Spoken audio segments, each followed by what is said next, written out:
asalaamu calaykum waraxmatullaahi wabarakaatu dhegeystayaal kusoo dhawaada barnaamijka baraarug ee radio afmadow. barnaamijka toddobaadkan waxaan kusoo qaadan doonaa haddii aan la idmo wejiga labaad ee dagaalka dhanka khawaarijtu madaxweynaha jamhuuriyadda federaalk ee soomaaliya ku baaqay ma noqon doonaa gabagabada maleeshiyaadka al-shabaab. barnaamijka waxaa marti ku ah oo nagala qaybgalaya maanta maxamed cabdulaahi cali oo ah khabiir dhanka amniga. marka hore maxamed kusoo dhawow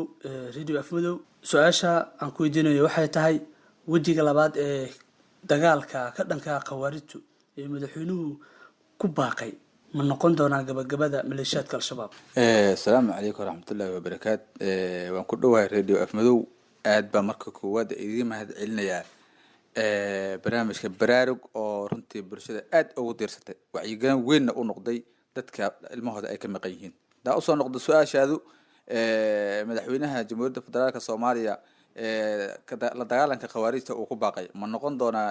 gabagabada cadowga? haa, uu noqonayaa. sababtoo ah deegaamo badan ayaa laga xoreeyey, wadan badan ayaa laga xoreeyey, dhul aan nidaam dawli ah aan ka shaqeynin ayaa maxaa nidaam dawli loo geeyey, caafimaadka loo geeyey, waxbarashada loo geeyey, laamaha amniga loo geeyey,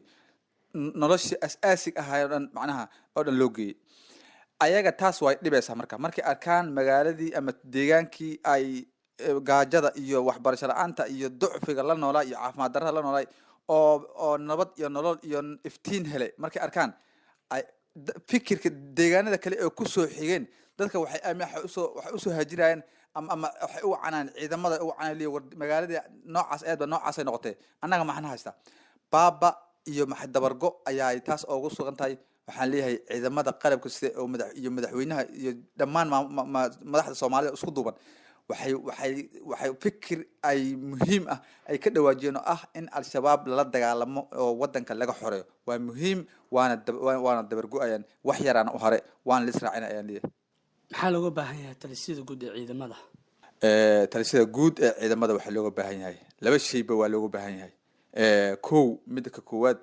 marka koowaad la dagaalanka nimankan in xoogga la saaro awaamiirta madaxda ay sida saxda u qaataan. marka labaad warawareynta inay xoojiyaan, kor u qaadaan macnaha dhegeynta macnaha nimankan waa dhargal duurka hadday wax kaga qaban waayo waxay isku dayaan inay magaalada dhexdeeda wax kaga qabtaan. marka nimankan waxay adeegsanayaan dadka aqoonta yar ama dhalinyarada yarta ah oo meelaha baloonta ku ciyaarta oo inta badan aan wax garanayn ay adeegsanayaan. marka laamaha amniga waxaa looga baahan yahay warawareyn iyo dhegedhegeyn inay soo dhegedhegeeyaan mukhaabaraadka nimankan sidoo lacagta ugu badan ciidankooda jabhadda ma siiyaan, dadka dilo ma siiyaan. waxay siiyaan dadka magaalooyinka joogo oo maxay wararka u keeno oo dadka soo jaajuso hebel xaggaas ku sugan yahay. marka laamaha amniga waxaa loo baahan yahay in dadka noocaas ay ka hortagaan warawareynta iyo dhegedhegeynta ay xoojiyaan oo macnaha kor u qaadaan attentionka macnaha amniga, laamaha amniga kor u qaadaan si shacabka Soomaaliyeed ay macnaha ay uga badbaadaan arxalayaasha dhiigga ummadda Soomaaliyeed macnaha banaystay in maxay ahayd ay ka celiyaan. oo shacabka Soomaaliyeedna waxaa looga baahan yahay in laamaha amniga ay si ula shaqeeyaan. maleeshiyaadka culayso noocee ayay dareemi karaan markaan oo kale? 100% culays ay dareemayaan aad iyo aad. mar walba anaga waxaan la soconaa xaaladooda iyo situationka ay ku sugan yihiin. kala carar iyo jabaan baa ku dhacay dhowrka habeen had u dambeysay. ganjaroon waa lagu xasuuq baan ayaa ku dhacay. culays ayay qaad la yihiin. waxaad og tahay oo aan ka wada dhiragsanahay in ay hataa gawaari inta qaataan kolonya ah wadada ay ku bixi laayihiin. waxaan ka dhiragsanahay inay saldhig ay samaysan laayihiin oo dhulka intay qotaan sidii doofaarkii ama bahalkan doofaarka le dhulka qoto inay god ay dhaxsaxanaan cafaayada ay xirtaan sidii carruurta camal. culays 100% waxaa weeyaan adoo 30 kiilo ah loo kiintaal 100 macnaha 100 kiilo ah dusha ma laga saaro way ka cilaayeen nimankan madaxa ay kor u qaad laayihiin. waqtigooda waa gabagabo. waxaan leenahay intan taagan aan dilno aan isku tagno aan leenahay dhammaan ummadda Soomaaliyeed gacmo wada jira wax ku qabtaan dawladda kalimahan aan u wada wada xirno aan la dagaalno cadowga. haddii dagaal socdo lagu qabto rag ka tirsan maleeshiyaadka al-shabaab dawladda maxaa ka yeeli? marka koowaad su-aasha dawladda xagga markii annaga u noqono xagga diinta islaamka nabigeena sallallahu alayhi wasallam asaab iyo sharciga islaamka wuxuu qabaa in qofka aad dagaalka ku qabato in la dilin. qofka aad marsaas ka dhamaatay marba qofka hadduu gacantaada soo galo sharciga islaamka wuxuu qabaa in aan lagu xadgudbin la dilin. markii xagga sharciyada caalamiga international looga loo laabtana idina in macnaha qof macbiis ah la dilo ma banaana. marka anaga sharciyada caalamiga waxaas ma garano waxba macnaha kuma ma fiirin laakiin waxaan fiirinaa diinteena islaamka iyo diinteena suuban waxay qabto waa tahay weli dhegeystayaal waxaa la socotaan waa barnaamijka baraarug markaana kusoo dhawaada fariin ka hadlaysa sida ay isku soo dhiibi karaan dhalinyarada qalday ee maleeshiyaadka al-shabaab. fariin muhiim ah ma tahay muwaadin ay qaldeen kooxaha qawaariijta ah oo doonayo in uu ka soo laabto qaladkaasi kana faa'iidaysto fursadaha ay siisay dawladdu. ma tahay waalid ama ehel doonayo in uu carruurtiisa walaalkiisa iyo qof ay ehel yihiin oo ku jira qawaariijta ku saacido in uu ka soo baxo inta aanu ku halaagsamin. ma u baahan tahay in aad hesho macluumaad ku saabsan sida aad adigu ugu soo bixi karto kooxaha qawaariijta ama qof uga soo saarto.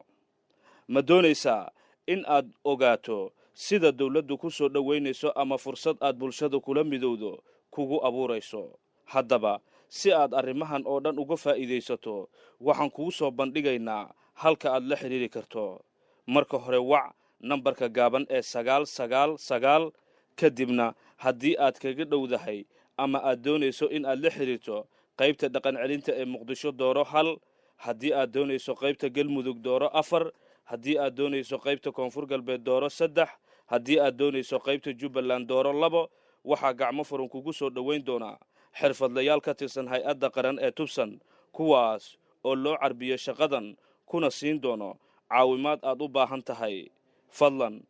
inta aad haysato fursadda ka faa'iidayso. weli dhegeystayaal waxaa la socotaan waa barnaamijkeena halkaas aan kaga gudubnaa fariintaasi markaana waxaan dib ugu laabanayaa maxamed cabdiqaadir cali oo ah khabiir dhanka amniga ah. dawladdu ilaha ay heli karto ee sirdoon muxuu noqon karaa? dawladdu ilaha ay heli sirdoon waa ila aad muhiim u ah. dawladdu indhaha waxaa la yidhi indha quraanjo iyo indha dawladdu mid walba ma arko. dawladda miisaaniyad ay u qoondaysay laakiin dad looma sheego miisaaniyad u qoondaysay oo macnaha laamaha amniga si kala baxa kuwa wareen waaye oo dawladda xarumay ku leeyihiin kuwa waxaa jiraan kuwa xarumaha magaalooyin ku leh kuwa ay si amrana jiraan oo cadowga dhexdiisa ah kuwa marka lama rabo in loo sheego dadka loo sheego ummadda la ogeysiyo lama rabo si dhaqdhaqaaqa nimankan iyo macnaha loola socdo nimanka marba meel ay ku duulaan marba si marka xaaladahaas nimanka u socdaan kii la rabo inuu soo goosto loo fududeeyo meesha dawladda waxay ku leedahay access ku leedahay oo ah in macnaha dhaqdhaqaaqooda nimanka ay la socdo wax badan la socdo inkastoo ognahay nimanka dhumashadooda telefoonada ay ka cararayaan wax badan ay ka cararayaan laakiin dawladda 2 sano ama 3 sano u dambeysay waxay kor u qaaday jaajuusinta ay ku dhex leedahay macnaha qoladan qawaariijta ay ku dhex leedahay ay kor u qaaday taas oo keenaysa nimankan inay weeqmaan ay ayaga kala macnaha kala cararaan oy cabsadaan oo kala shakiyaan taas ay keenaysaa marka dawladdu laamaheeda amniga iyo kuwa sirdoonka wax badan ayay macnaha ka og yihiin xaaladan maxay nimankan oo daqiiqad ay ula socdaan kii soo dhibay iyo kii maxay iyo meelaha ay ku wajahiinba marba dawladda xoog ayay saartay kor ayaan u qaaday miisaaniyad iyo lacag fara badan ay u qoondosay. ugu dambeyn maxaad ugu baaqaysaa dhalinyarada ee maleeshiyaadka al-shabaab qaldeen? waxaan ugu baaqayaa in dhalinyarada Soomaaliyeed walaalaheena ah in ay ka soo cararaan mujrimiintan dhiigga ummadda Soomaaliyeed ee muslimiinta abaneystay inay ka soo cararaan. war maxaad dilaysaa yaa dilaysaa adiga? hal su'aal kale aan rabo inaan ku daro war ninka ka imaaday Ethiopia ka imaaday ama ninka Tanzania ka imaaday ama ninka wadan kale ka imaaday maxay ahayd Soomaaliya jihad u soo raadsaday Ethiopia magaalo dal ka waayay ma maxay ahayd wadamada kale uu ka imaaday magaalo dal ka waayay Soomaaliya oo dhammaan wada muslimiin ah gaal la dilo malaha Soomaaliya waxaan leeyahay Soomaali gaal la dilo ma cid lagu jihadana malaha ilaahay wada saxda hanay tusaan leeyahay soo laabta dalkiina iyo dadkiina wali inuma nacin dalkiina wali uni baahan yahay dadkiina wali uni baahan yahay diintiina wali uni baahan tahay diintan maxay ahayd nigala leexiyo leey maxay dadkan lagu jihado walaal meesha jihaad iniga ma jiro dalkiina iyo dadkiina way inay baahan yihiin walaal dib u soo laabta ayaan leeyahay maxay ahayd wali hadii wax diseen iyo hadii dhibka asamasa kulli waa la ogyahay laakiin haddana cafis ayaa furan dib u soo laabta aan leenahay maxay ahayd wax in leeyay wax been leeyay dadkiina kamid noqdaan 100 baa laamaha amniga xukumaya 100 baa maxay laamaha amniga ku jira 100 baa mas'uuliina 100 baa maxay xildhibaana walaal dalkiina iyo dadkiina wali waa inay baahan dib u soo laabtaan leeyahay. aada umahadsan tahay dhegeystayaal intaasi waxaan kusoo gabagabeynayaa qaybtii hore ee barnaamijka baraarug waxaa maanta marti ugu ahaa barnaamijka oo igala qayb galay maxamed cabdulaahi cali oo ah khabiir dhanka amniga markana waxaa idinku wareejinaya cabdiqaadir haadi oo sii dhammaystiri doona qeybaha ka harsan barnaamijka mahadsanid xusni waa hagaag dhegeystayaal markale kusoo dhawaada barnaamijka baraarug qaybta dhegeystayaasha oo alaaba aad ka dhegeysataan raadiyoha codka dowlad goboleedka jubbaland waa hagaagay dhegeystayaal haddii mar kale aan dhegeystayaasha barnaamijka ama mawduuca aan xasuusiyo wejiga labaad ee dagaalka ee ka dhanka kooxda al-shabaab ee uu madaxweynaha jamhuuriyadda federaalka soomaaliya ku baaqay ma noqon doonaa gabagabadii maleeshiyada ama kooxda al-shabaab haddaba dhegeystayaal waxaad naga soo beegsan kartaan 756 ayaad naga soo beegsan kartaan dhegeystayaal dhegeysta ayaa khadka ku jira haddii bal aan dib u milicsado halo asalaamu calaykum dhegeysta soo dhawow magacaaga iyo halkaa naga soo wacayso السلام ورحمة الله وبركاته ولا حافظه ولا نكاسة واعية ولا لو نقان كرتا هدي لو ذا جيسده أن لقى تشوشينين وايو هدي ما أنت مدين لهذا لقى صان غنا وادب لنا هاي لكن هدي سيدا لقو مقناده لما كسا لقو راديو على لقى كان كرا وأنا نقان كرتا هدي إلى كسا لقى بلاغو أنا هذا حسدي لها دولة أمشي لها in maamul goboleedyada kale sida koonfur galbeed hirshabeellena ay bilowdo dagaalka si toosa loogu bilaabo dagaalka furnimo badan lagu furo waayo nimanka fursad isuma helayaan ayagii baa kala mashquulaya meel cidlaa bay marka soo istaagayaan marka dowladda intaasaan iyadana ku baraarujinaa waa insha allah salaam waa hagaag dhegeystahaas aad ayaan uga mahad celinayaa sida quruxda badan ee barnaamijka uga qayb qaatay haddii anigo dhegeystayaasha kale waxay naga soo beegsan karaan 756 ayay naga soo beegsan karaan soo dhawaada ayay leedahay dhegeystayaal waa hagaag haddii dhegeystayaasha aan mawduuca dib u xasuusiyo wejiga labaad ee ka dhanka ah kooxda al-shabaab ee uu madaxweynaha jamhuuriyadda federaalka soomaaliya ku baaqay ma noqon doonaa gabagabadii kooxda al-shabaab haddaba dhegeystayaal waxaad naga soo beegsan kartaan 756 ayaa naga soo beegsan kartaane soo dhawaada ayaa leeyahay dhegeystayaal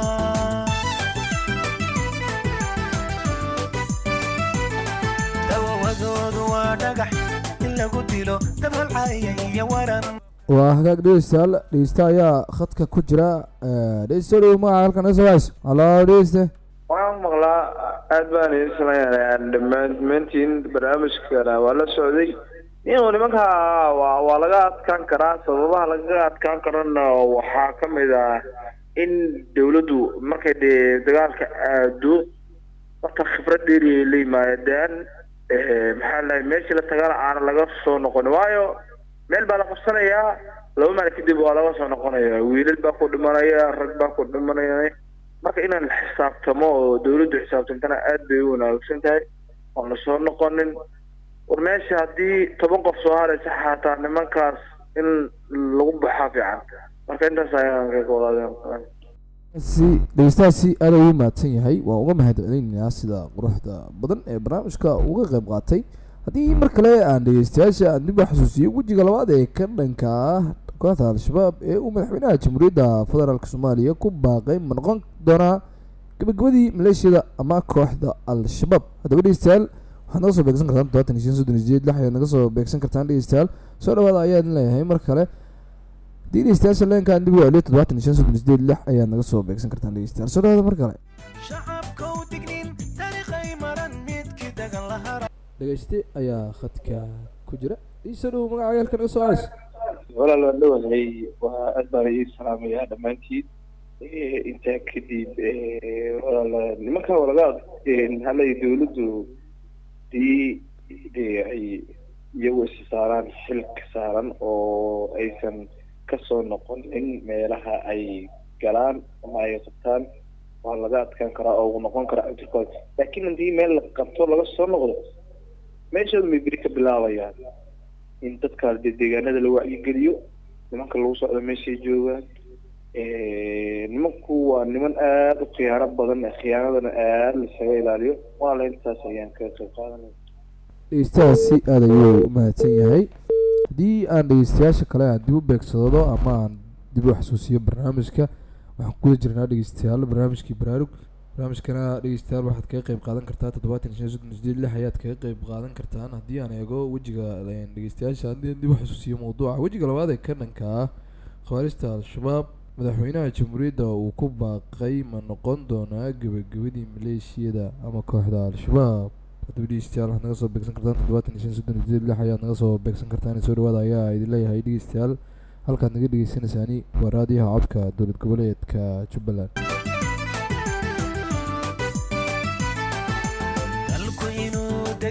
nabada shabaab way la diriiraan dowladnimada iyo nolosha shabaab way la diriiraan dadku inuu batiyo fara waa hagaag dhegeystayaal weli halkaan naga dhegeysanaysaan oo raadiyaha codka dowlad goboleedka Jubbaland ee labaad ka dhegeystaan 88.8 dhegeystayaal waxaan soo gaarnay qaybihii ugu dambeeyay ee barnaamijka haddii mar kale dhegeystayaasha ugu dambeeyay aan xasuusiyo wejiga labaad ee ka dhanka ah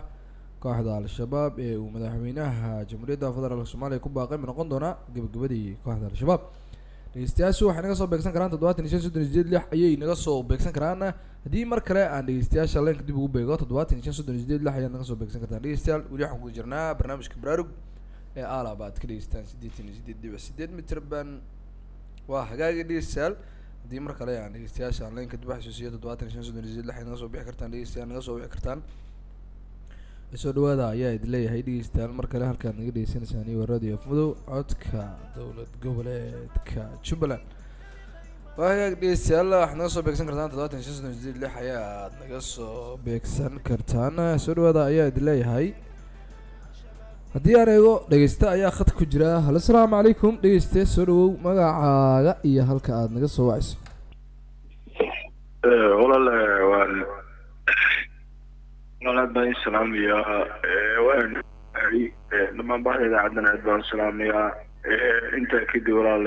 xaggaa soo wacaya dowladka madow inta kadib walaal haddii nimankaas walaal way noqon karaan xilligoodii ugu dambeeyey waayo haddii dagaalada si toos ugu socdaan hadda dhowr meelood bay ka socdaan Jubbaland haddii saa lagu wado waa laga adkaan karaa isle waa hagaag dhegeystayaal halkaad naga dhegeysanaysaan oo raadiyaha codka dowlad goboleedka Jubbaland dhegeystayaal barnaamijka baraarug halkaas ayaa aan kusoo gabagabaynaynaa tani intaan barnaamijka ku kulmi doono dhegeystayaal waxaan kaga tegaynaa hadduu eebaydmo saasi amaano allah